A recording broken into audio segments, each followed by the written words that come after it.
Khan Academy is most known for its collection of videos, so before I go any farther, let me show you a little bit of a montage. So the hypotenuse is now going to be 5. This animal's fossils are only found in this area of South America, a nice clean band here, and this part of Africa. We could integrate over the surface, and the notation usually is a capital sigma.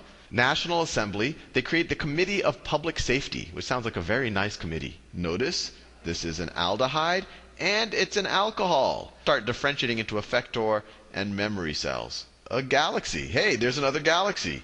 Oh, look, there's another galaxy. And for dollars is their 30 million plus the $20 million from the American manufacturer. If this does not blow your mind, then you have no emotion.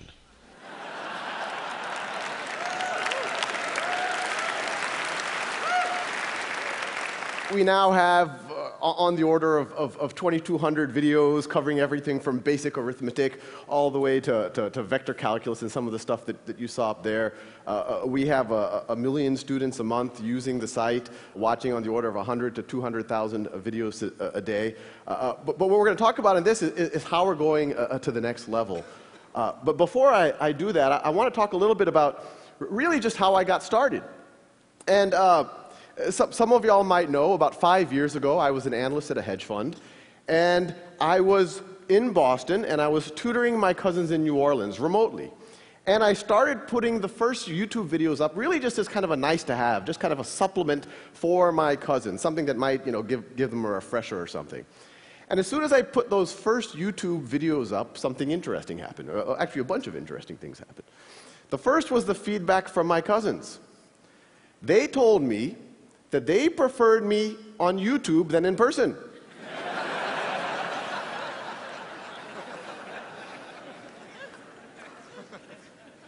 and once you get over the backhanded nature of that, there was actually something very profound there. They were saying that they preferred the automated version of their cousin to their cousin.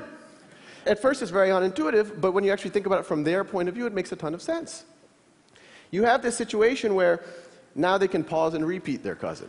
Now they can, without feeling like they're wasting my time. They could, if they have to review something that they should have learned a couple of weeks ago or maybe a couple of years ago, they don't have to be embarrassed and ask their cousin. They can just watch those videos. If they're bored, they can go ahead. They can watch it at their own time, at their own pace. And probably the least appreciated, aspect of this is the notion that the very first time that you're trying to get your brain around a new concept, the very last thing you need is another human being saying, "Do you understand this?" And that's what was happening with the interaction with my cousins before, and now they could just do it kind of in the intimacy of their own room. The other thing that happened is, I put them on YouTube just for the, I saw no reason to make it private, so I let other people watch it, and then people started stumbling on it, and I started getting some comments and some letters and all sorts of kind of feedback from random people around the world, and these are just a few. This is actually from one of the original calculus videos, and someone wrote just on YouTube, it was a YouTube comment, "First time I smiled doing a derivative." And let's pause here. This person did a derivative, and then they smiled. And then in response to that same comment, this is on the thread, you could go on YouTube and look at these comments, someone else wrote, "Same thing here. I actually got a natural high and a good mood for the entire day.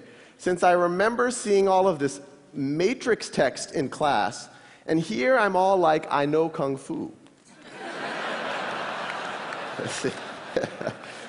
And we got a lot of feedback along those lines. It's clearly it was helping people. But then as the viewership kept growing and kept growing, I started getting letters from people, and it was starting to become clear that it was actually more than just a nice to have. This is just an excerpt from one of those letters. "My 12-year-old son has autism and has had a terrible time with math. We have tried everything, viewed everything, bought everything. We stumbled on your video on decimals, and it got through. Then we went on to the dreaded fractions. Again, he got it. We could not believe it. He is so excited." And so you can imagine, here I was, an analyst at a hedge fund. It was very strange for me to do something of social value. So,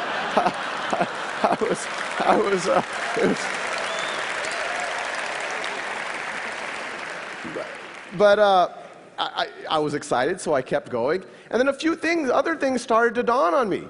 That not only would it help my cousins right now, or these people who were sending letters, but it could maybe, that this content will never go old, that it could help their kids or their grandkids. If Isaac Newton had done YouTube videos on calculus, I wouldn't have to. Assuming he was good. We don't know. The other thing that happened, and, even at this point, I said, okay, maybe it's a good supplement, it's good for motivated students, it's good for maybe homeschoolers, but I didn't think it would be something that would somehow penetrate the classroom. But then I started getting letters from teachers. And the teachers would write saying, we've used your videos to flip the classroom. You've given the lectures. So now what we do, and this could actually happen in every classroom in America tomorrow, what I do is I assign the lectures for homework, and what used to be homework, I now have the students doing in the classroom. And I want to pause here for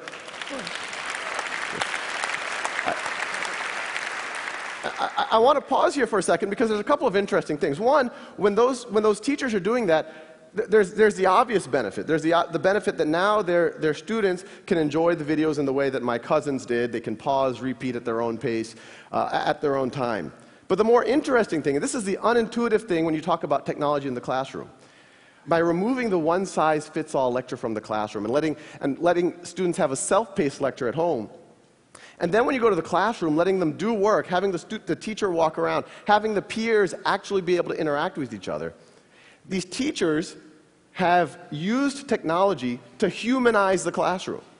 They took a fundamentally dehumanizing experience, a bunch of 30 kids with their fingers on their lips, not allowed to interact with each other. A teacher, no matter how good, has to give this kind of one-size-fits-all lecture to 30 students, blank faces, slightly antagonistic, and now it's a human experience. Now they're actually interacting with each other.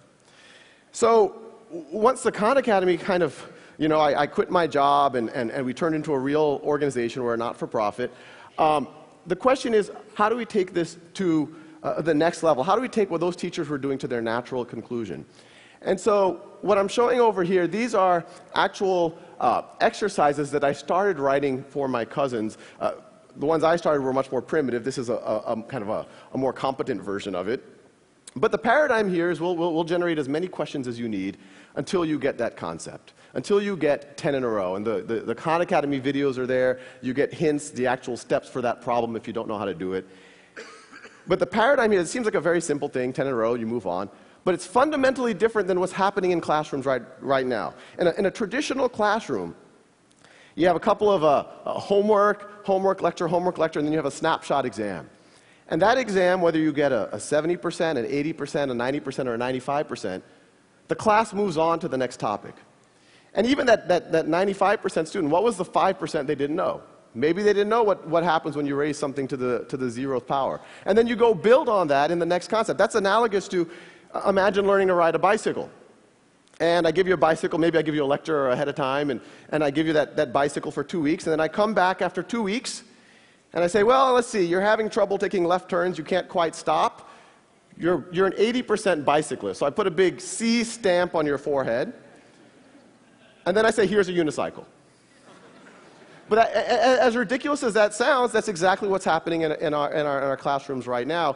And the idea is, you fast forward and good students start failing algebra all of a sudden and start failing calculus all of a sudden, despite it being smart, despite having good teachers, and it's usually because they had these Swiss cheese gaps that kept building throughout their foundation. So our model is learn math the way you would learn anything, like the way you would learn a bicycle. Stay on that bicycle. Fall off that bicycle. Do it as long as necessary until you have mastery. The traditional model, it penalizes you for experimentation and failure, but it does not expect mastery. We encourage you to experiment. We encourage you to failure, but we do expect mastery. This is just another one of the modules. This is trigonometry. This is shifting and reflecting functions. And they all fit together. We have about 90 of these right now. And you could go to the site right now. It's all free, not trying to sell anything. But the general idea is that they all fit into this knowledge map. That top node right there, that's literally single-digit addition. It's like 1 plus 1 is equal to 2. And the paradigm is, once you get 10 in a row on that, then it keeps forwarding you to more and more advanced modules. So if you keep, this is further down the knowledge map, we're getting into more advanced arithmetic. Further down, you start getting into pre-algebra and early algebra. Further down, you start getting into algebra 1, algebra 2, a little bit of pre-calculus. And the idea is from this, we can actually teach everything. Well, everything that can be taught in this type of a framework. So you can imagine, and this is what we are working on, is from this knowledge map, you have logic, you have computer programming, you have grammar, you have genetics, all based off of that core of, okay, if you know this and that, now you're ready for this next concept. Now, that can work well for an individual learner, and I encourage one for you to do it with your kids, but I also encourage everyone in the audience to do it yourself. It'll change what happens at the dinner table. But what we want to do is use the natural conclusion of the flipping of the classroom that those early teachers had emailed me about. And so what I'm showing you here, this is actually data from a pilot in the Los Altos School District where they took 2 5th grade classes and 2 7th grade classes and completely gutted their old math curriculum. These kids aren't using textbooks, they're not getting one-size-fits-all lectures, they're doing Khan Academy, they're doing that software for roughly half of their math class. And I want to make it clear, we don't view this as the complete math education. What it does is, and this is what's happening in Los Altos, it frees up time. This is the blocking and tackling, making sure you know how to do a system of equations, and it frees up time for the simulations, for the games, for the mechanics, for the robot building, for the estimating how high that hill is based on its shadow. And so the paradigm is the teacher walks in every day, every kid works at their own pace, and a teacher this is actually a live dashboard from Los Altos School District, and they look at this dashboard. Every row is a student. Every column is one of those concepts. Green means the student's already proficient. Blue means that they're working on it, no need to worry. Red means they're stuck. And what the teacher does is literally just says, let me intervene on the red kids. Or even better, let me get one of the green kids who are already proficient in that concept to be the first line of attack and actually tutor their peer.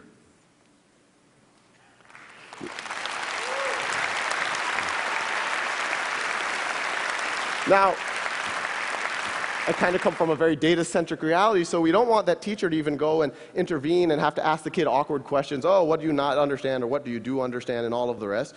So our paradigm is to really arm the teachers with as much data as possible, really data that in almost any other field is expected if you're in finance or marketing or manufacturing. And so the teachers can actually diagnose what's wrong with the students so that they can make their interaction as productive as possible. So now the teachers know exactly what the students have been up to, how long they've been spending every day, what videos have they been watching, when did they pause the videos, what did they stop watching, what exercises are they using, what have they been focused on. The outer circle shows what the exercises they're focused on. The inner circle shows the videos they're focused on.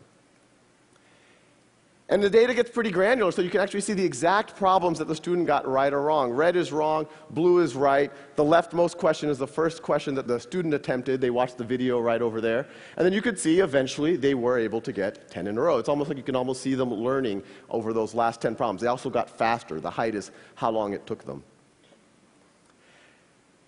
So, when you talk about self-paced learning, it makes sense for everyone. In education speak, differentiated learning. But it's kind of crazy what happens when you actually see it in a classroom. Because every time we've done this, in every classroom we've done, over and over again, if you go 5 days into it, there's a group of kids who've raced ahead, and there's a group of kids who are a little bit slower. And in a traditional model, if you did a snapshot assessment, you say, oh, these are the gifted kids, these are the slow kids. Maybe they should be tracked differently. Maybe we should put them in different classes. But when you let every student work at their own pace, and we see it over and over and over again, you see students who took a little bit extra time on one concept or the other, but once they get through that concept, they just race ahead. And so the same kids that you thought were slow 6 weeks ago, you now would think are gifted. And we're seeing it over and over and over again. And it makes you really wonder kind of how much all of the labels, maybe a lot of us have benefited from, were really just due to a coincidence of time. Now, as valuable as something like this is in a district like Los Altos, our goal is to use technology to humanize, not just in Los Altos, but kind of on a global scale, what's happening in education. And actually, that kind of brings an interesting point, is that, a lot of the effort in humanizing the classroom is focused on student-to-teacher ratios. In our mind, the relevant metric is student to valuable human time with the teacher ratio. So in a traditional model, most of the teacher's time is spent doing lectures and grading tests and whatnot. Maybe 5% of their time is actually sitting next to students and actually working with them. Now 100% of their time is. So once again, using technology, not just flipping the classroom, you're humanizing the classroom, I'd argue, by a factor of 5 or 10. And as valuable as it is in Los Altos, imagine what that does to the adult learner who's embarrassed to go back and learn stuff that they should have known before going back to college. Imagine what it does to a street kid in Calcutta who has to help his family during the day, and that's the reason why he or she can't go to school. Now they can spend 2 hours a day and remediate or get up to speed and not feel embarrassed about what they do or don't know. Now imagine what happens where, we talked about the peers teaching each other inside of a classroom, but this is all one system. There's no reason why you can't have that peer-to-peer tutoring beyond that one classroom. Imagine what happens if that student in Calcutta all of a sudden can tutor your son, or your son can tutor that kid in Calcutta. And I think what you'll see emerging is this notion of a global one-world classroom. And that's essentially what we're trying to build. Thank you.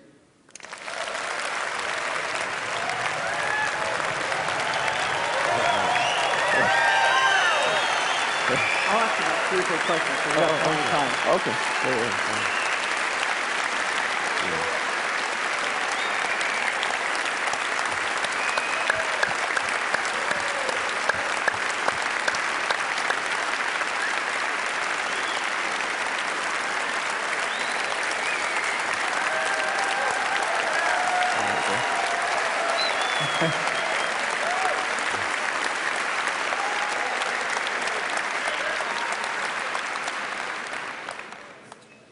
I've seen some things you're doing in the system that have to do with motivation and feedback, energy points, merit badges. Tell me what you're thinking there. Oh yeah, no, we have an awesome team working on it. It's not, and I have to make it clear, it's not just me anymore. I'm still doing all the videos, but we have a kind of a rock star team doing the software. Yeah, we've put a bunch of game mechanics in there where you get these badges. We're going to start having leaderboards by areas, and you get points. And it's actually been pretty interesting. Just the wording of the badging or how many points you get for doing something, we see on a system-wide basis like tens of thousands of like 5th graders or 6th graders going one direction or another depending on what badge you give them. And the collaboration you're doing with Los Altos, how did that come about? Yeah, no, Los Altos has been it was kind of crazy. They once again, I didn't expect it to be used in classrooms. Someone from their board came and said, oh, what would you do if you had carte blanche in a classroom? And I said, well, I would just, every student work at their own pace on something like this. We'd give a dashboard, and they said, oh, this is kind of radical. We have to think about it. And me and the rest of the team were like, oh, they're never going to want to do this. But literally the next day, they're like, can you start in 2 weeks? And so So it's fifth grade math is where that's going on right now? It's 2 5th grade classes and 2 7th grade classes. And I think they're doing it at the district level. And I think what they're excited about is they can now follow these kids. It's not an only in-school thing. I mean, we've even, on Christmas, we saw some of the kids were doing, and we can track everything. So they can actually track them as they go through the entire district, through the summers, as they go from one teacher to the next. You have this continuity of data that even at the district level they can see. So some of those views we saw were for the teacher to go in and track actually what's going on with those kids. So you're getting feedback on those teacher views to see what they think they need? Oh yeah, actually most of those were kind of specs by the teachers. We made some of those for students so they could see their data, but we have a very tight design loop with the teachers themselves, and they're literally saying, hey, this is nice, but like that focus graph, a lot of the teachers said, I have a feeling that a lot of the kids are jumping around and not focusing on one topic, so we made that focus diagram for them. So it's all been teacher driven. It's been pretty crazy. Is this ready for prime time? Do you think a lot of classes next school year should try this thing out? Yeah, it's ready. We got 1 million people on the site already, so we can handle a few more. And no reason why it really can't happen in every classroom in America tomorrow. And the vision of the tutoring thing, the idea there is if I'm confused about a topic, somehow write in user interface, I'd find people who are volunteering, maybe see their reputation, and I could schedule and connect up with those people. Absolutely, and this is something that I recommend everyone in this audience to do is those dashboards that teachers have, you can go log in right now and you can essentially become a coach for your kids, your nephews, your cousins, or maybe some kids at the Boys and Girls Club. And yeah, you can start becoming a mentor or tutor really immediately, but yeah, it's all there. Well, it's amazing. I think you've just got a glimpse of the future of education. Thank you. Oh, thank you.